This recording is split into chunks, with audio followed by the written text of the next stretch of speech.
Hello everyone, welcome to री academy. इस video में कवर करने वाले हैं मेकिंग ऑफ कॉन्स्टिट्यूशन पॉलिटी का जो सेकंड चैप्टर है।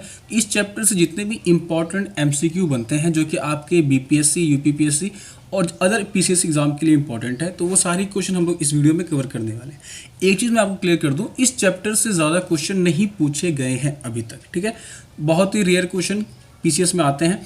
खासकर जो क्वेश्चन आए भी हैं वो यूपीपीएससी एग्जाम में आए हैं। बीपीएससी झारखंड, छत्तीसगढ़ में एक दो क्वेश्चन आए हैं अभी तक, तो काफ़ी ज़्यादा इंपॉर्टेंट नहीं है, लेकिन इससे क्वेश्चन आते हैं, एक क्वेश्चन तो आता है, ठीक है। और जो सबसे ज़्यादा इंपॉर्टेंट चैप्टर है वो आपका इसके बाद का चैप्टर है, जो आर्टिकल शेड्यूल वाला चैप्टर, उससे बहुत ज़्यादा क्वेश्चन पूछे आते हैं। तो वो चैप्टर हम लोग बहुत डिटेल में करेंगे, कोशिश करेंगे 50+ क्वेश्चन करने की। यहाँ पे क्वेश्चन बहुत कम है, लगभग 15+ क्वेश्चन हम लोग यहाँ पर डिस्कस करने वाले हैं अभी। तो काफ़ी इंपॉर्टेंट है, ऐसा नहीं है कि इंपॉर्टेंट नहीं है, एक क्वेश्चन तो आता ही है एग्जाम में। तो चलिए स्टार्ट करते हैं आज की वीडियो को। तो आज का जो पहला क्वेश्चन है आपके सामने, the idea of the preamble has been borrowed in Indian constitution from the constitution of.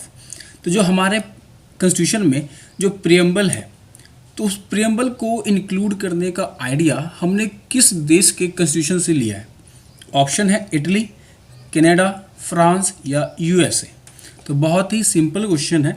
अगर आपने देखिए किसी भी वीडियो को, यहाँ पे जो भी मैं एमसीक्यू करवाता हूँ उसको सबसे इफ़ेक्टिव तरीके से करने का तरीका ये है कि आप पहले उस चैप्टर को पढ़ लो, एक बार एक रीडिंग दे दो, उसके बाद यहाँ पे एमसीक्यू सॉल्व करो, तो आपको बहुत ज़्यादा फ़ायदा होगा, आप याद रख पाओगे चीज़ों को।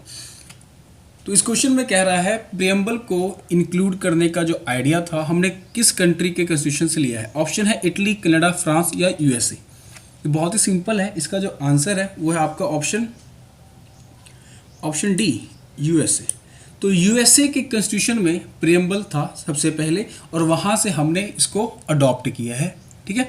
आपको याद हो जब हौडी मोडी के बाद जब ट्रम्प आए थे इंडिया, तो इंडिया में उन्होंने स्टेटमेंट दिया था, जो उन्होंने स्पीच दी थी, इसमें कहा था कि इंडिया और यूएसए के बीच में जो कॉमन है वो है हमारा प्रियम्बल। हम दोनों ही कंट्री का प्रियम्बल स्टार्ट होता है वी द पीपल से, मतलब इंडिया में होता है we the people of India और यूएसए में होता है we the people of USA. तो ये चीज़ वहाँ पे उन्होंने मेंशन की थी, ठीक है।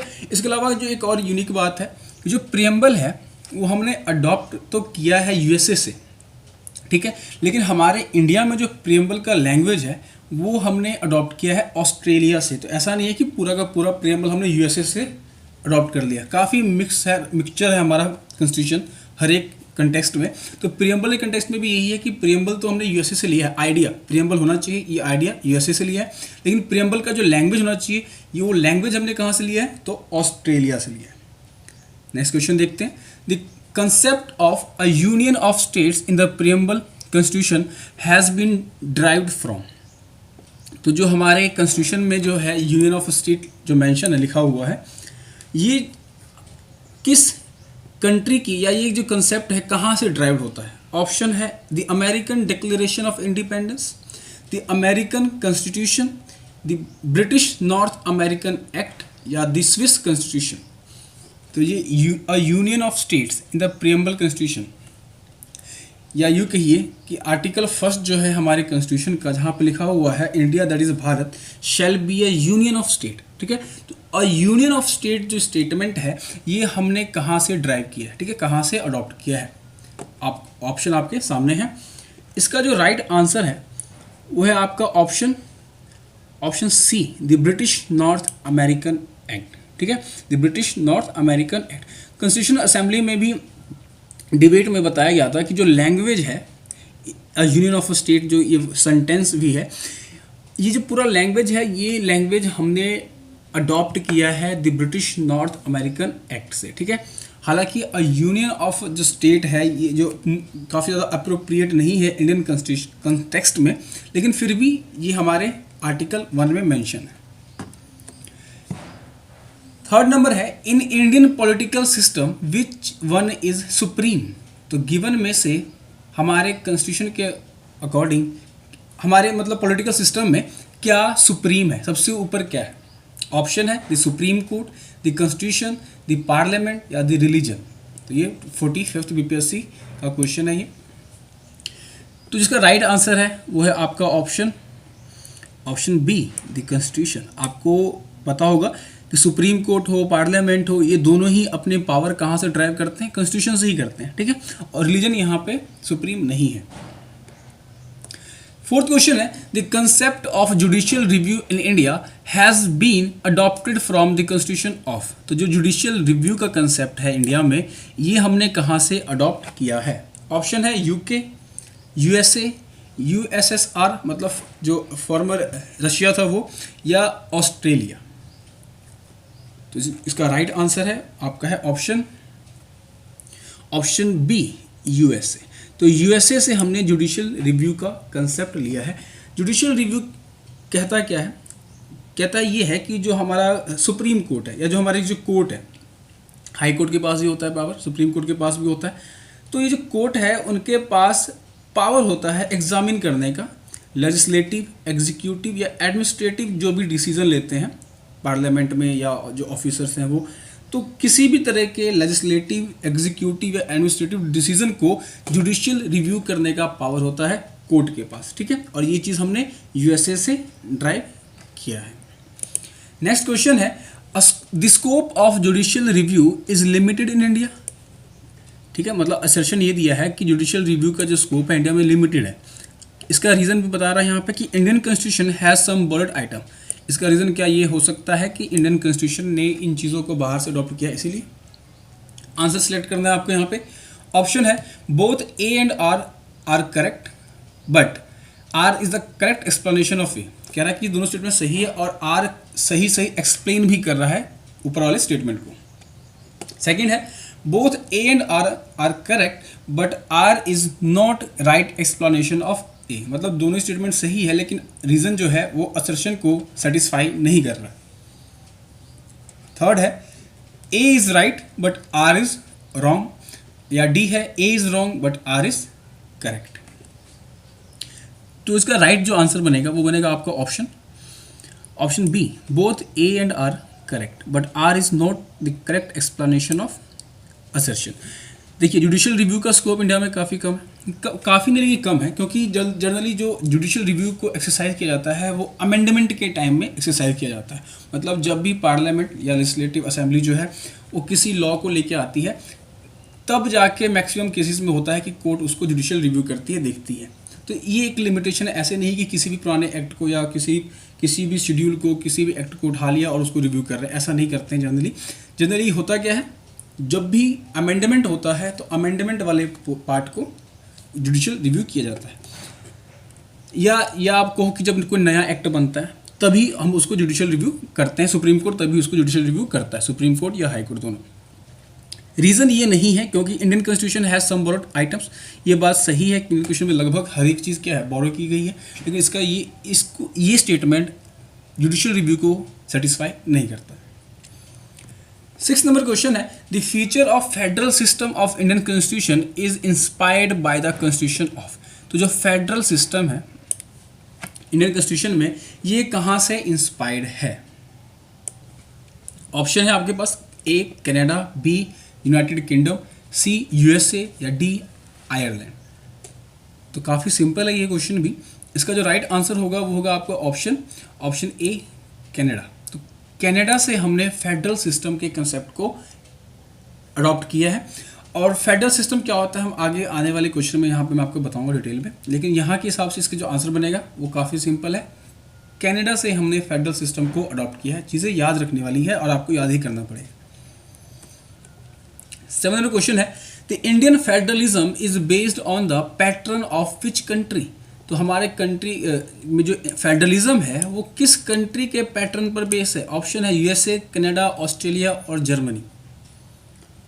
जिसका राइट आंसर है वो है आपका वही वाला ऑप्शन बी कनाडा। तो हमारे फेडरलिज्म और फेडरल सिस्टम जो था, ठीक है, दोनों एक ही बात है और दोनों ही ये जो फेडरलिज्म है या फेडरल सिस्टम है ये हमने कनाडा से अडॉप्ट किया है।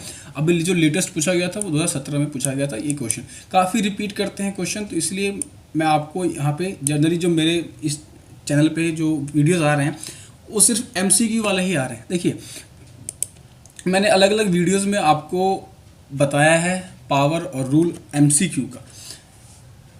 तो अगर जैसे कि मैंने बहुत सारे वीडियोस में बता चुका हूँ मैं, लेकिन फिर भी यहाँ मैं बता रहा हूँ कि अगर आप किसी भी प्रीलिम्स एग्ज़ाम की तैयारी कर रहे हो, पीटी एग्ज़ाम की, या जहाँ भी एमसीक्यू के फॉर्म में क्वेश्चन आते हैं, तो उस एग्ज़ाम को क्लियर करने के लिए बहुत ज़रूरी है कि आप जब थ्योरी पढ़ते हो तो थ्योरी के साथ एमसीक्यू भी सॉल्व करो, ठीक है।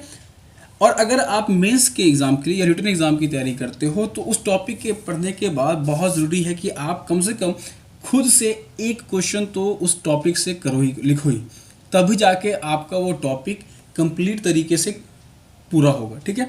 तो बहुत ज़रूरी है एमसीक्यू को सॉल्व करना, क्योंकि पीटी का एग्ज़ाम जनरली सारे एग्ज़ाम एमसीक्यू में होते हैं, इसलिए मैं ज़्यादातर एमसीक्यू वीडियोज़ ही लेके आता हूँ आपके सामने, क्योंकि ये बहुत ज़रूरी है आपके प्रीलिम्स एग्ज़ाम के लिए। नेक्स्ट क्वेश्चन है, the Indian parliamentary system is different from the British parliamentary system in that India has. तो जो आपका इंडियन पार्लियामेंट्री सिस्टम है, हमारा जो इंडियन पार्लियामेंट्री सिस्टम है वो ब्रिटिश पार्लियामेंट्री सिस्टम से अलग है, किस वजह से? ऑप्शन ए है both a real and nominal executive, दोनों के पास क्या है, एक रियल और नॉमिनल एग्जीक्यूटिव है, क्या ये बात सही है? ऑप्शन बी है a system of collective responsibility, दोनों ही कंट्री में सिस्टम ऑफ कलेक्टिव रिस्पॉन्सिबिलिटी है, क्या ये बात सही है?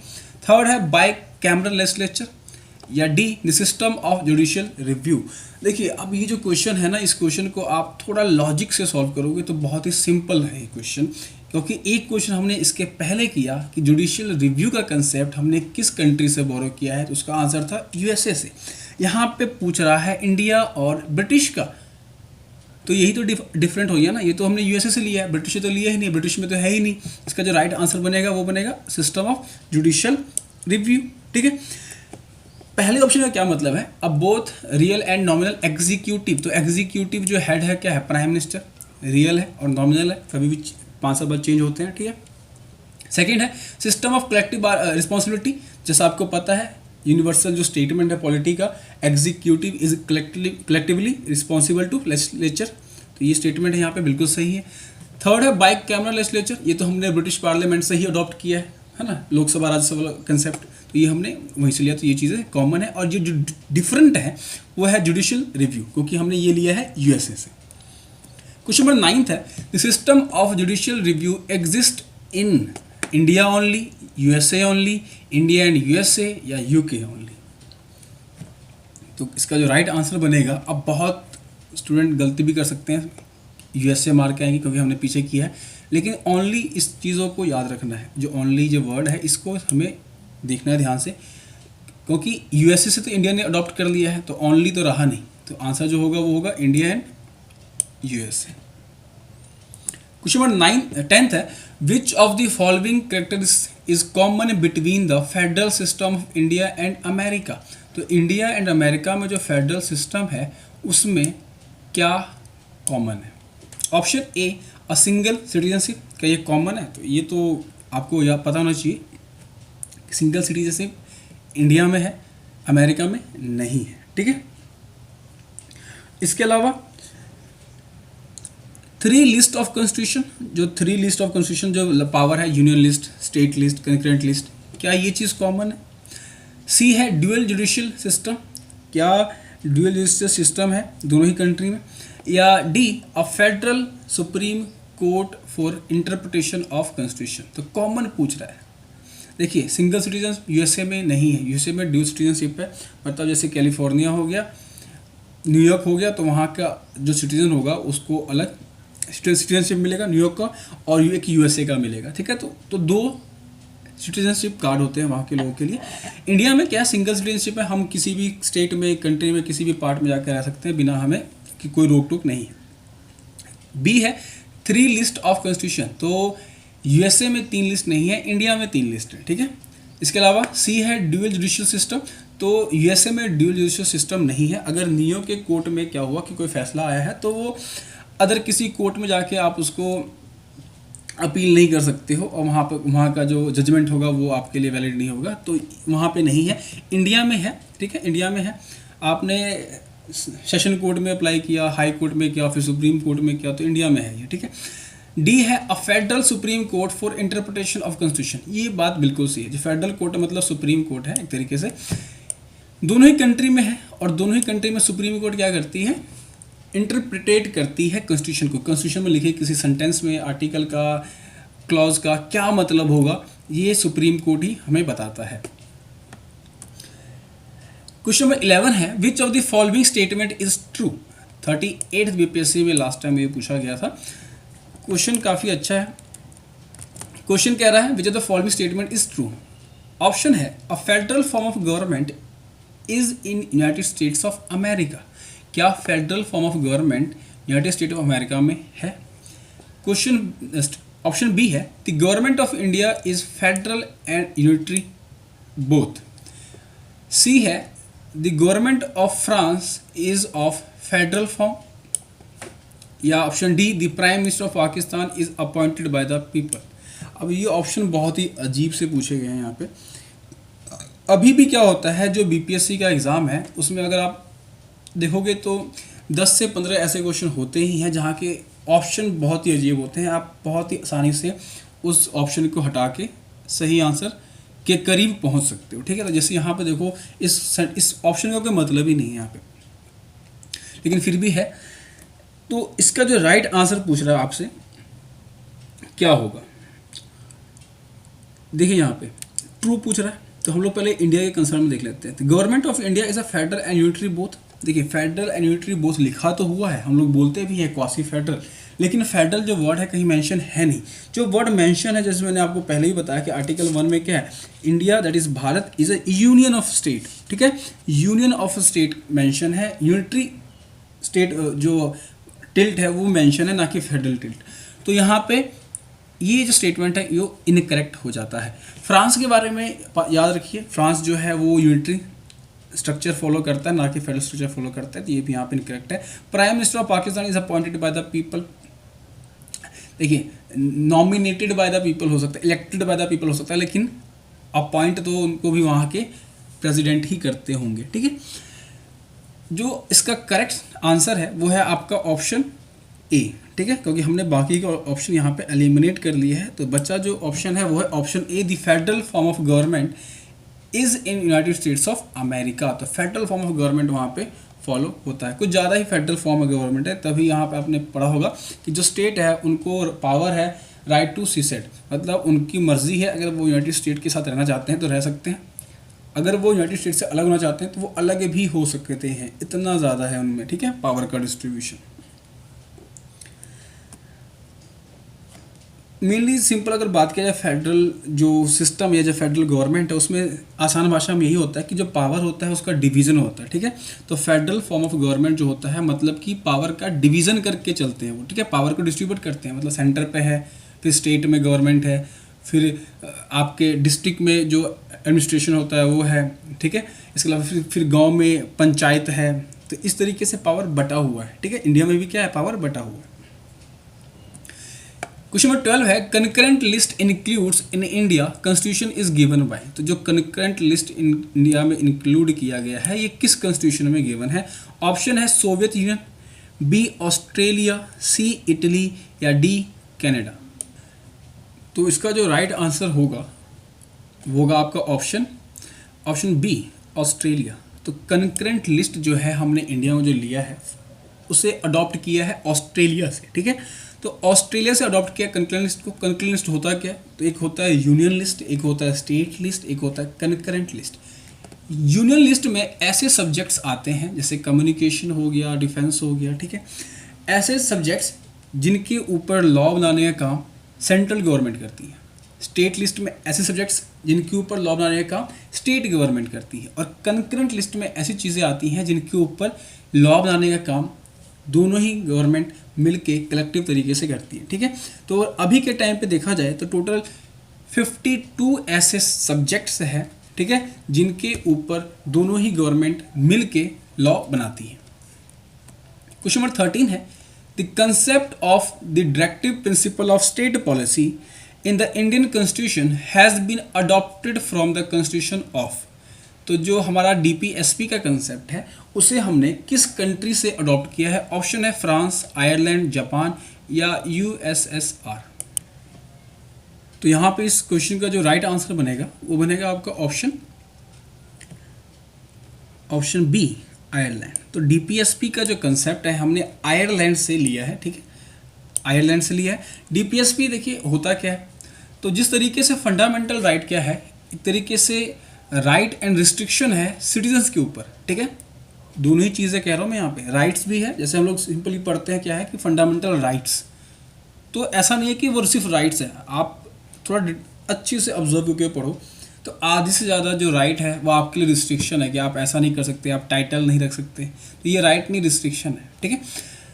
तो फंडामेंटल जो राइट्स है वो सिटीजन्स के लिए है, तो डीपीएसपी क्या है, वो आपकी गवर्नमेंट के लिए, ठीक है, स्टेट के लिए, स्टेट को फॉलो करना है डीपीएसपी के कंसेप्ट जब भी वो कोई रूल रेगुलेशन या लॉ बनाती है तब, ठीक है। तो उन चीज़ों को ध्यान में रखते हुए गवर्नमेंट को लॉ बनाने होते हैं।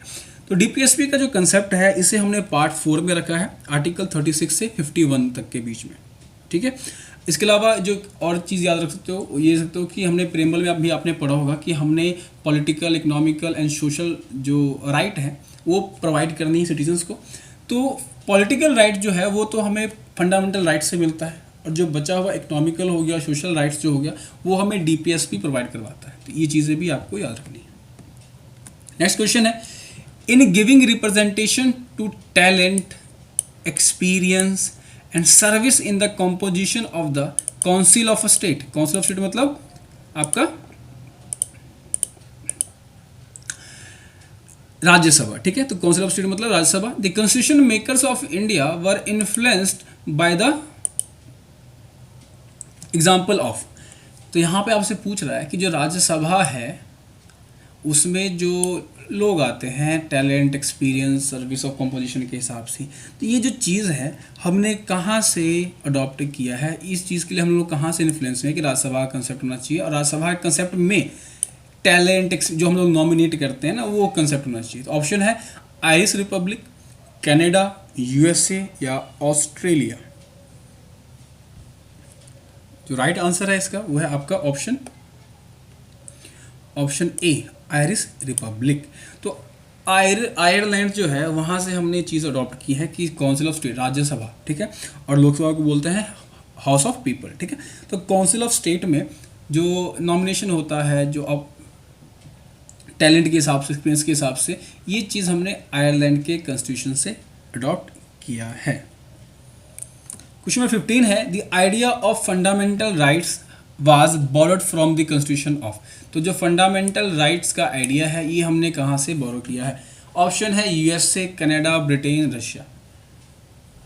तो बहुत ही सिंपल है, इसका जो राइट आंसर होगा वो होगा यूएसए, ठीक है। आप जब भी अमेरिकन जो रिवॉल्यूशन है वो पढ़ोगे वर्ल्ड हिस्ट्री में, तो ये चीज़ आप कभी नहीं भूलोगे कि हमने यूएसए से फंडामेंटल राइट का कंसेप्ट लिया है, क्योंकि जो आपका अमेरिकन रिवॉल्यूशन है उसका जो कंक्लूजन निकलता है, जो सार निकलता है, वो फंडामेंटल राइट्स ही निकलता है। ये फंडामेंटल राइट्स होने चाहिए।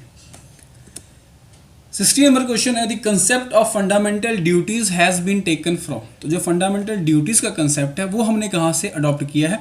ऑप्शन है American constitution, British constitution, USSR constitution या फ्रेंच कॉन्स्टिट्यूशन। तो इसका जो राइट आंसर बनेगा वो होगा आपका ऑप्शन सी, यूएसएसआर कॉन्स्टिट्यूशन, ठीक है। तो आज के टाइम में जो रशिया है, ठीक है, फॉर्मर सोवियत यूनियन था वो, तो रशिया से हमने अडॉप्ट किया है फंडामेंटल ड्यूटीज़, ठीक है, ड्यूटीज़।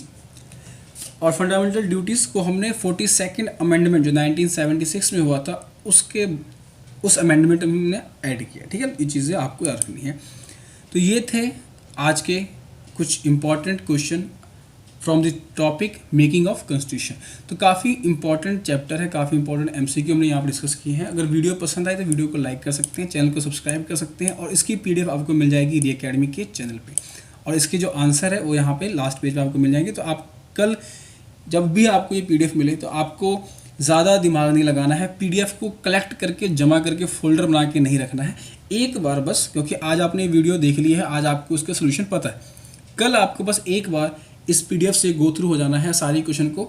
एक बार 5 मिनट लगेगा खुद से करने में, 2 मिनट लग जाएगा, 3 मिनट लग जाएगा, लेकिन इससे ज़्यादा नहीं लगेगा। आप एक बार अटैम्प्ट कर दो, बस इतना बहुत हो जाता है। तो तब तक के लिए ख्याल रखिए, स्वस्थ रहिए, थैंक यू।